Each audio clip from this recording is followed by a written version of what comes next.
The lantern in our buggy went out twice on the way home that night. Twice. I remember counting, because counting the small things kept my hands from shaking. He did not speak the whole ride. He only set his hat on his knee, the way a man sets down something he is finished with, and stared at the road like the road had done something to him. When we pulled into the lane, he said one sentence before he climbed down. Just one. And that sentence is the reason I am sitting here, years later, still learning how to breathe without asking permission. I know what you are picturing right now.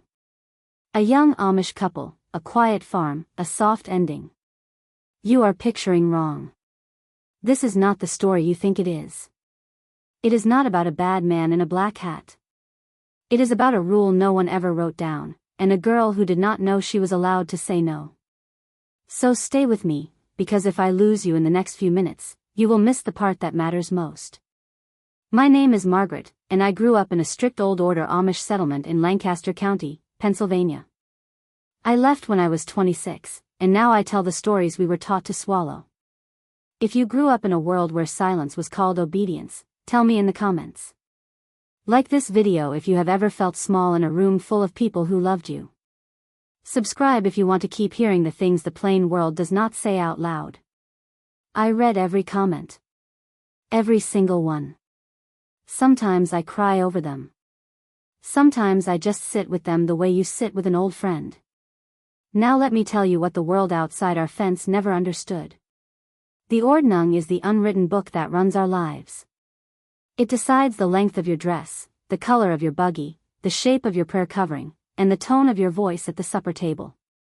The bishop enforces it. The ministers echo it. The older women teach it to the younger ones with a look, not a lesson. There is the Ordnung you can read about in books, and then there is the other one. The one that lives in the space between words. The one that tells a girl what her body is for, what her mouth is not for, and what a wife owes a husband when the buggy wheels stop turning at the end of a long night. I was raised the 11th of 13 children on a dairy farm outside Intercourse. My mother was a soft woman with hard hands. My father was a hard man with soft eyes only for the horses. I learned early that a good Amish girl does 3 things well. She works before she is asked.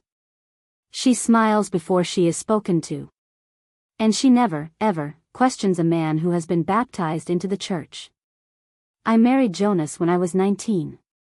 He was 23, a wheelwright's son with a serious mouth and a kind laugh he saved for other people.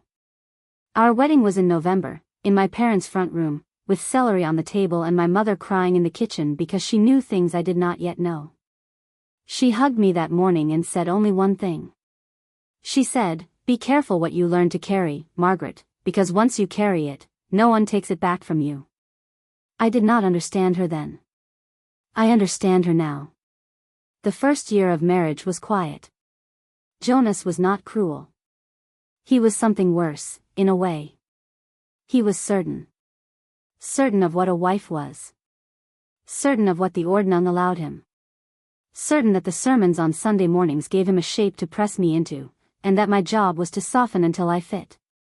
The night of the buggy ride, we had been at his cousin's wedding in the next district.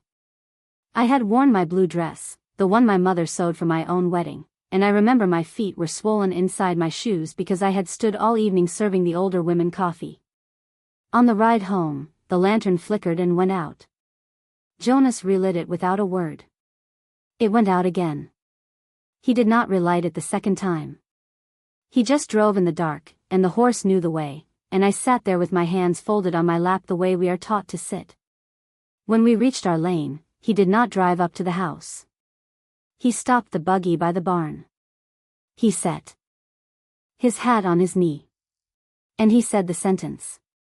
He said, "You are my wife now, and there are things a wife does not get to decide about her own self anymore. Right here. Tonight." I want to be careful how I tell this part, because I am not here to say things that do not need saying. What happened in that buggy that night was not what the outside world would call violence. There were no raised voices. There were no marks. There was only a young woman who had been taught since she was old enough to braid her own hair that her body was not hers to guard, and a young man who had been taught the same thing from the other side of it. He believed he was allowed. And I believed he was allowed. And that shared belief is a heavier thing than any hand. I did not cry. That is the part that took me the longest to understand. I did not cry because I did not know I had permission to. Somewhere along the way, in a house full of sisters and sermons and long summer afternoons canning peaches, I had learned to feel things without letting them reach my face. My body knew before my mouth did. My body knew that something had been taken that no one would ever call taken. But my mouth had no words for it, because our language does not have words for it. In Pennsylvania Dutch, we have 100 ways to say be quiet, and not one clean way to say I did not want this. The next morning I made his breakfast. Eggs, scrapple, coffee, a slice of the shoofly pie my mother had sent home with us. He ate. I ate. He read the Ausbund at the table and I washed the dishes. And that was the moment I understood the deepest rule of the plain life. The rule was not that I had to obey. The rule was that I had to pretend I had never wanted anything else. I want to tell you about the women. Because it was the women who taught me the language of survival, in a way the men never could. My mother-in-law, Anna, came by that week with a jar of chow chow and sat with me on the porch. She did not ask how the wedding had been. She did not ask how I was. She looked at my hands, saw the way I was holding them, and she said, "The first year is the hardest, Margaret. You will learn to set it down like a hot pan. You will learn where to put it so it does not burn the rest of the kitchen." That was how Amish women warned each other. In pans, in kitchens, in the space between one sentence and the next. No one ever said the thing directly.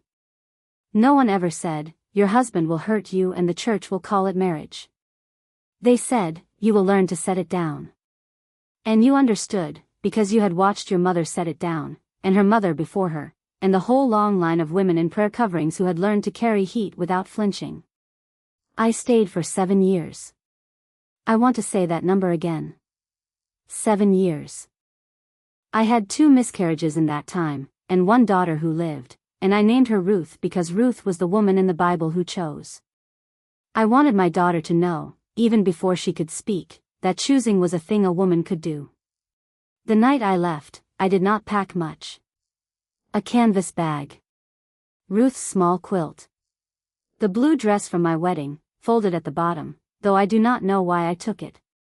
I walked 3 miles down the road to a phone shack, and I called a number a Mennonite woman had slipped into my hand at market 6 months earlier. She had looked me in the eye when she gave it to me. She had said, "When you are ready." Not if. When. That was the first time in my life a woman had spoken to me in whole sentences. The years after were their own kind of hard. I lived with that Mennonite woman for a while, then with a family in Ohio who helped me get my GED. I met a therapist named Deborah who was the first person to ever say the word consent to me in a way I could hold. She said, "Margaret, your no was a whole sentence, even back then. You did not know the word for it, but the sentence was already inside you. It had always been inside you. No one had the right to teach you it was not." I sat in her office and I cried for the first time about that buggy ride. I was 31 years old. It had taken me 12 years to find the tears. I am not telling you this to make you hate the Amish. I am telling you this because there are girls in that community tonight, right now, sitting in kitchens with kerosene lamps burning low, learning to set down things that no woman should ever have to carry. I am telling you because the visible rules, the dresses, the buggies, the prayer coverings, were never the real cage. The real cage was the unwritten rule that a woman's no was not a sentence. That it was a comma at best. Something you paused on before continuing. If you are listening to this and you are still inside a house that teaches you the same thing, in any community, in any dress, in any language, I want you to hear me. Your no is a whole sentence.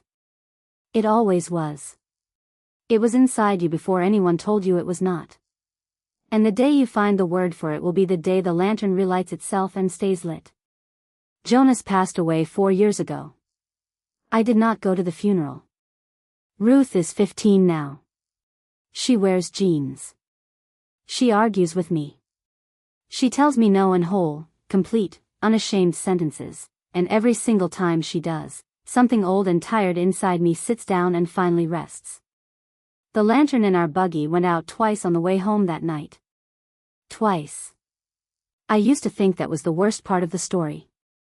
Now I know it was the mercy of it.